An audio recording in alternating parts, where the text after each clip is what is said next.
नमस्कार भयरसिकांनो. गावाकडची अस्सल गावरान भयाने नटलेली कथा ऐकायला प्रत्येकाला आवडते. म्हणूनच अशी एक भयकथा तुमच्यासाठी आम्ही घेऊन आलो आहोत. कथेचे लेखक आहेत दीपक पाटील, श्रद्धादीप, आणि कथेचे नाव आहे आकरीत.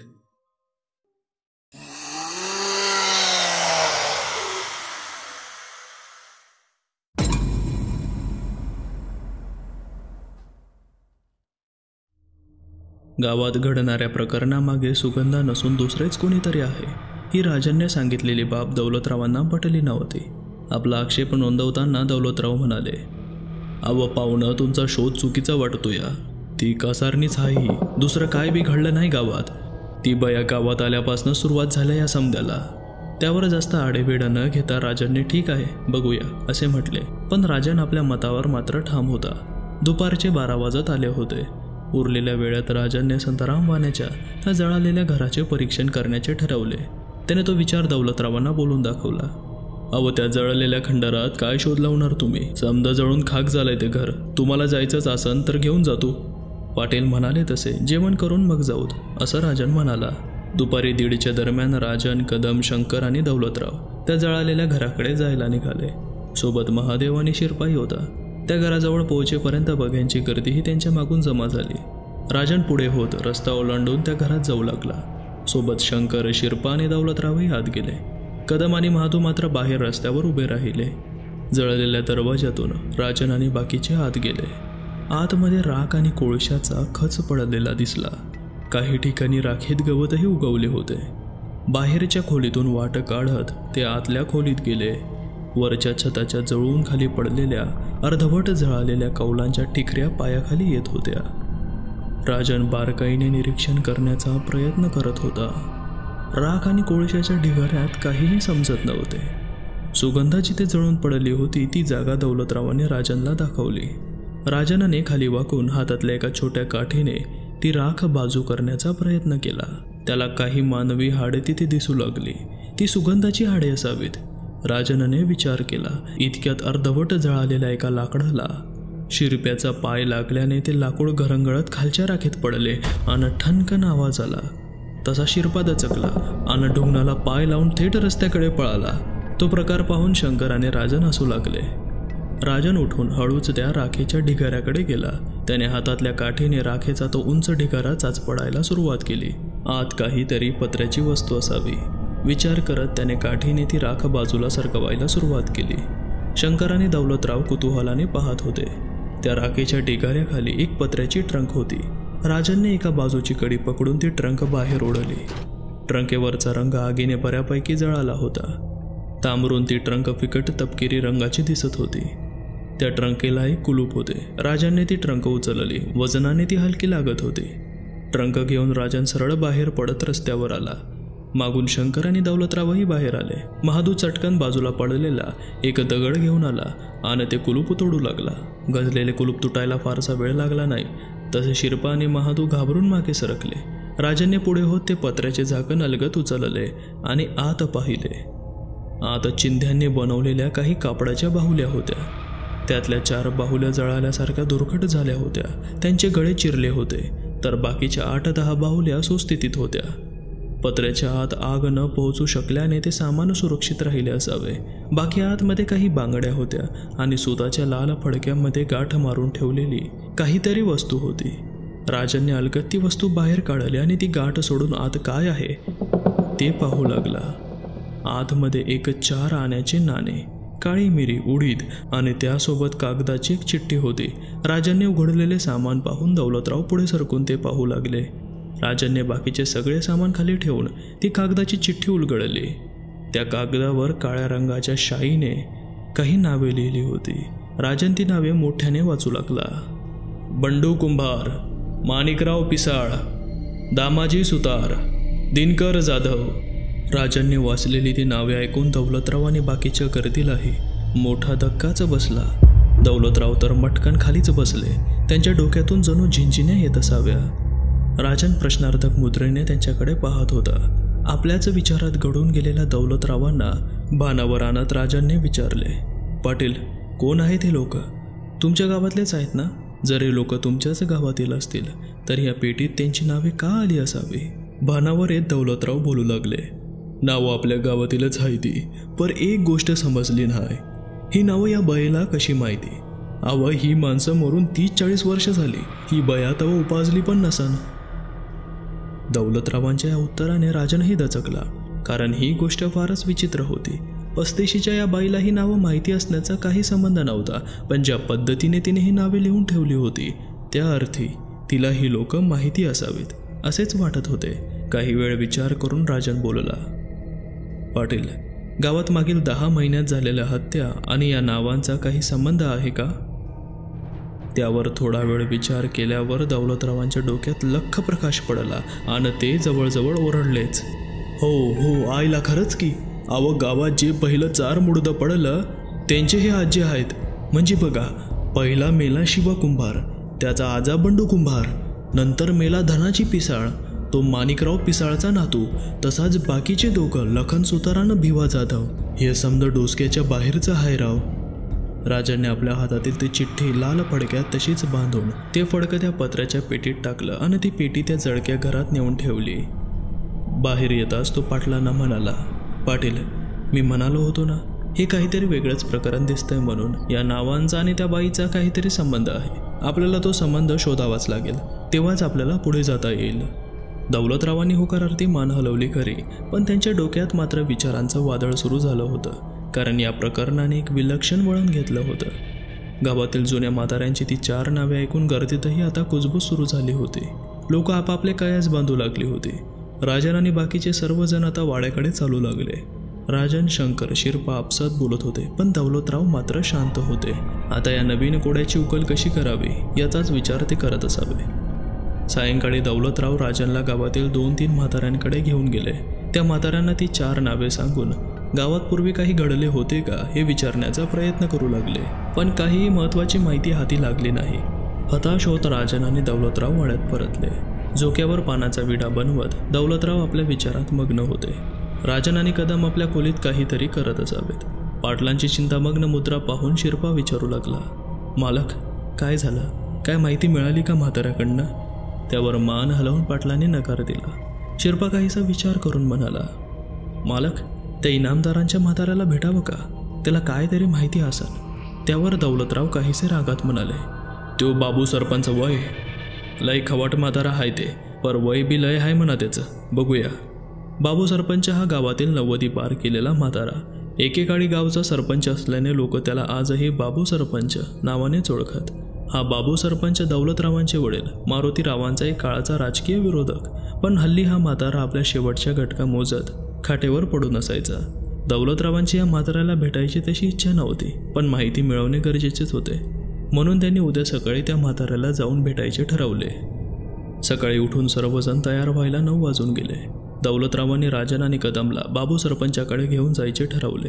त्याने तसे राजनला सांगताच राजन लगेच तयार झाला. सोबत कदमही आपली वही घेऊन निघाला.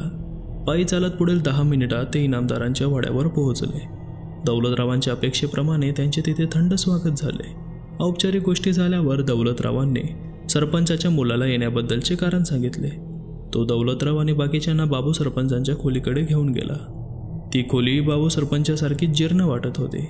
खोलीत एका बाजूला खाटेवर बाबू सरपंच शून्यात नजर लावून पडून होता, तर दुसऱ्या बाजूला काही अडगडीचे सामान पडून होते. दौलतराव आणि बाकीचे आत शिरले. म्हातारा डोळे बारीक करून त्यांना निहाळू लागला. म्हाताऱ्याने त्यांना ओळखले नसावे. दौलतरावांनी पुढे होऊन आपली ओळख सांगताच म्हाताऱ्याचा चेहरा पडला. त्याच्याकडे दुर्लक्ष करत पाटलांनी मुद्द्याला हात घातला. सरपंच, गावात काय चाललंय तो मला ठावच असन. मी जी नावं सांगतोय त्या चौघांचा काय विषय झाला होता का काय गावात कधी, तेवढं सांगा. असं म्हणत पाटलांनी ती 4 नावे म्हाताऱ्याला सांगितली.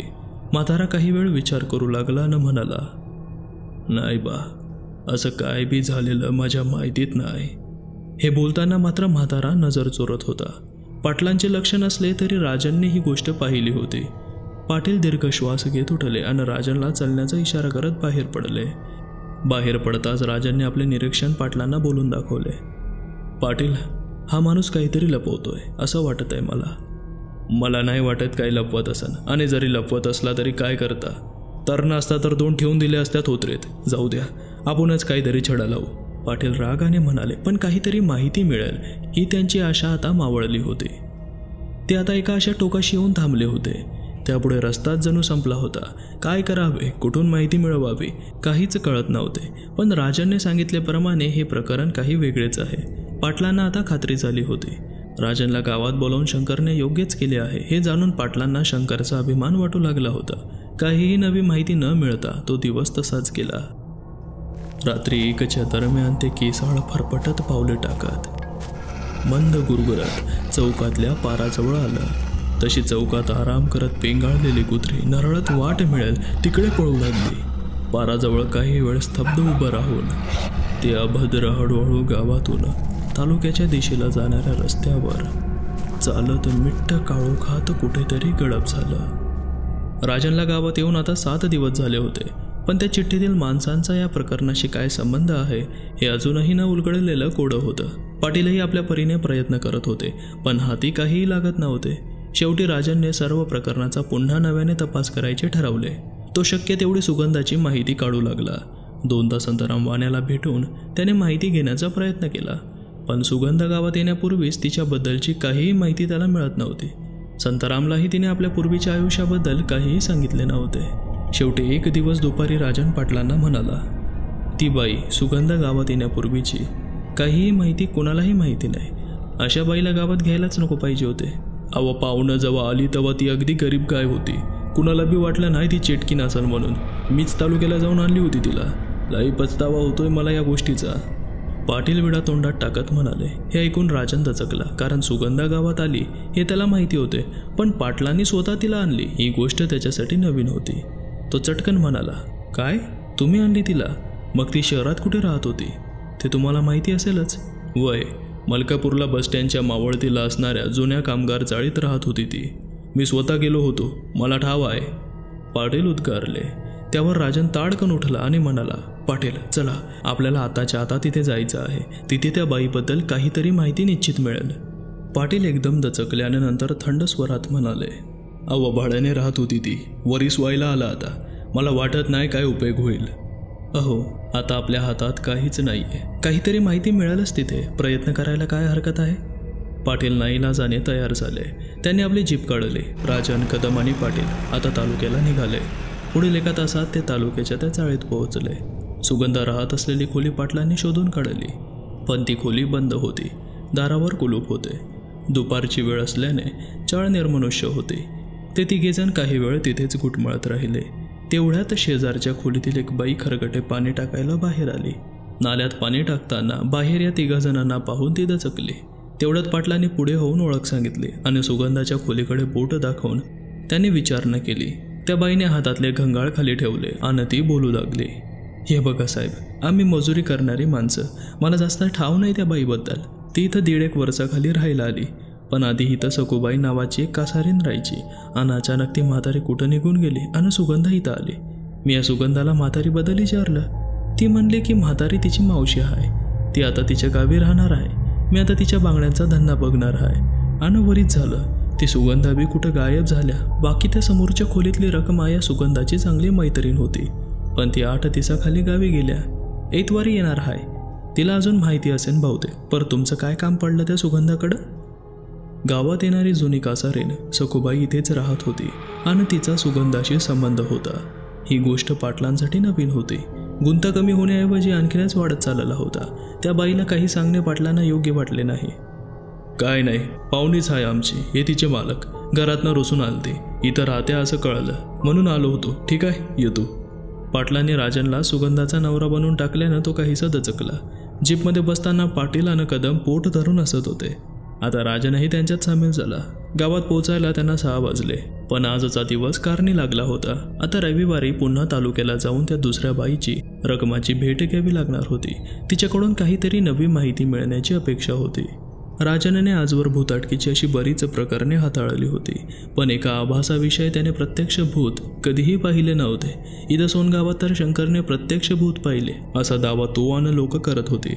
राजनला राहून राहून रात्री बाहेर पडावेशी वाटत होते. त्याला तो अनुभव प्रत्यक्ष घ्यायचा होता, पण पाटील मात्र या गोष्टीला अजिबात तयार नव्हते.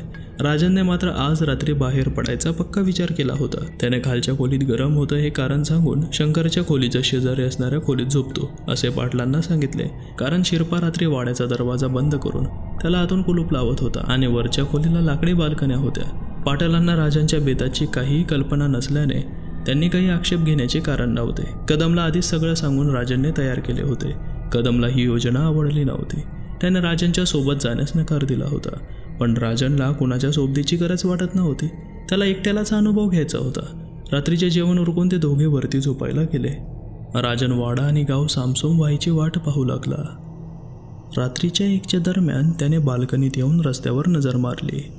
त्याने कदमला मी जातोय असा इशारा केला आणि बाल्कनीला लटकून त्याने खाली उडी मारली. धपकन आवाज आला, पण आतली लोक गाढ झोपेत होती.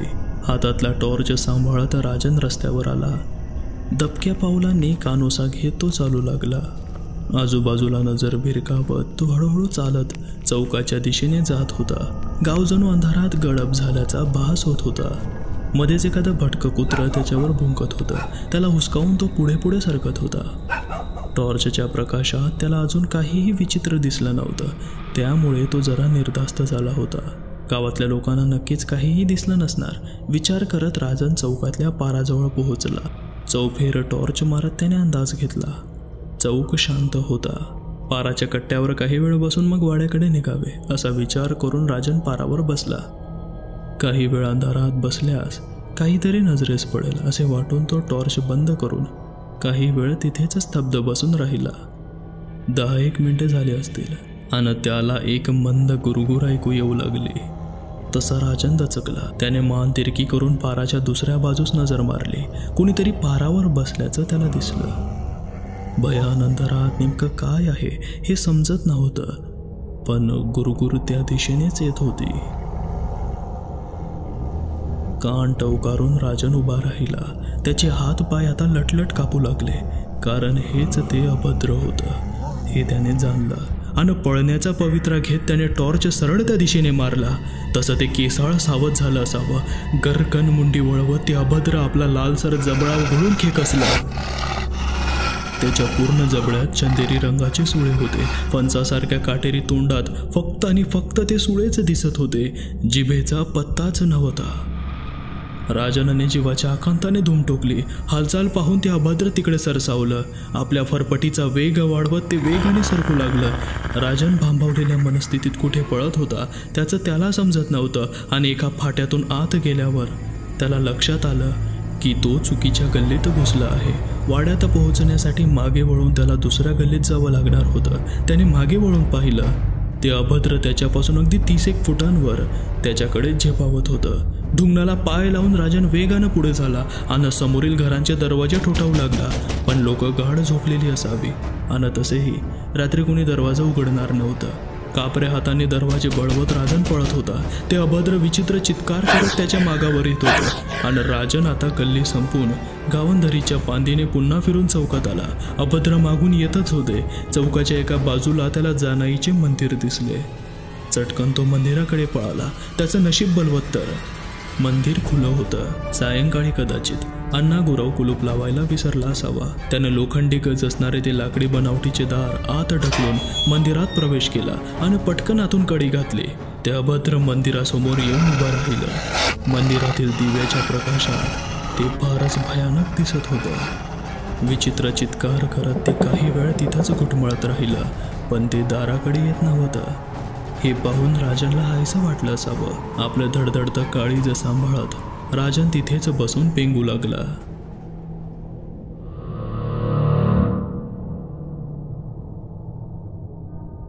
मित्रांनो, हे साहित्य ऑडिओ स्वरूपात बनवण्यासाठी आम्हाला खूप मेहनत घ्यावी लागते.